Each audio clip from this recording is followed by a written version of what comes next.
A bombshell confession now turning the investigation in an alleged attack on Empire actor Jussie Smollett upside down. Chicago police now saying they are no longer considering Jussie Smollett a victim, saying they want to question him again. But before these latest developments, his initial story got more than 100 minutes of network news coverage.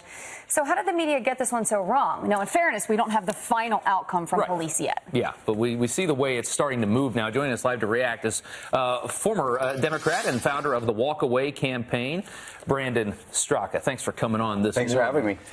The media, and I guess more liberal parts of the media, love the narrative of this story. The same way they love the narrative of those Covington boys being terrible to that American Indian guy. They don't love it now. Yeah.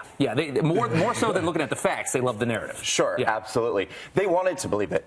Yeah. They want to believe stories like this. Anything that comes out that they can use to malign anybody who supports the president or the president himself is gold to them. And this story, when it first came out, was gold. They wanted to believe it. They didn't even ask any questions. This guy said, look, I was attacked because I'm a gay black man by Trump supporters. And it was everything that they had hoped that they could run with to continue the narrative of what a Trump supporter is. I mean, I'm definitely curious, as many are, to see how this ends up playing out and see what the exact final outcome is. But, you know, in the meantime, it goes back to journalism. It goes back to where are we going wrong with this?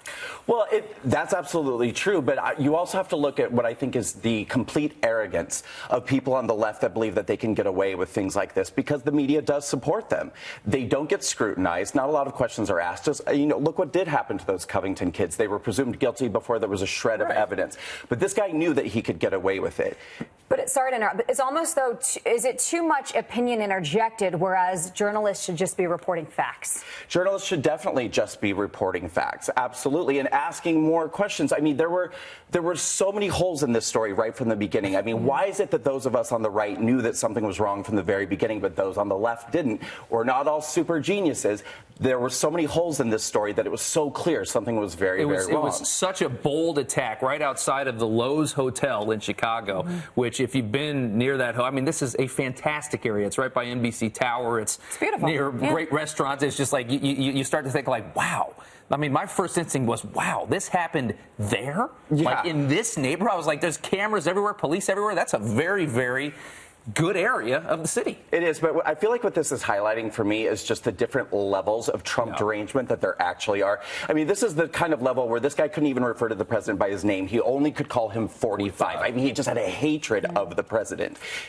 Yeah. Let's take a look at some of the Democrats on the Smollett's attack claims. This is from January 29th and 30th, just a 2-day span here. And we'll start off with Senator Kamala Harris. And she said, quote, an attempted modern day lynching. We also heard something of that sort from Cory Booker. Speaker Nancy Pelosi said affront to our humanity. And Rashida Tlaib said the dangerous lies from the right wing. Your response to all of those? Well, again, they wanted to believe it. But let's look at Kamala Harris for a moment. She actually just pushed through an anti-lynching bill. Now, the last lynching that happened in the United States was in 1981, but this is like a pressing measure for her that needs to happen right away. This is what a Kamala Harris presidency is going to look like, and I hope people really, really take a good hard look at this. It is going to be identity politics at a level we've never seen before. I was thinking the other day, if a country music star and Trump supporter claimed that he was attacked in downtown Chicago by 2 Antifa members, in a story this bold, do you think the media would have had some tougher questions? I don't think they would even cover it, and unfortunately, it would probably be a true story. Yeah. Well, we don't know, but I mean, it would. But I'm saying a story that was as seemingly unbelievable as this one happens the other way. It would have definitely gotten more scrutiny, in your opinion. I think it would have gotten a ton of scrutiny. Yeah, absolutely. Okay. All right. Brandon, Let's get some thank you. comments on this thing. Yeah, Brandon, thank you so much.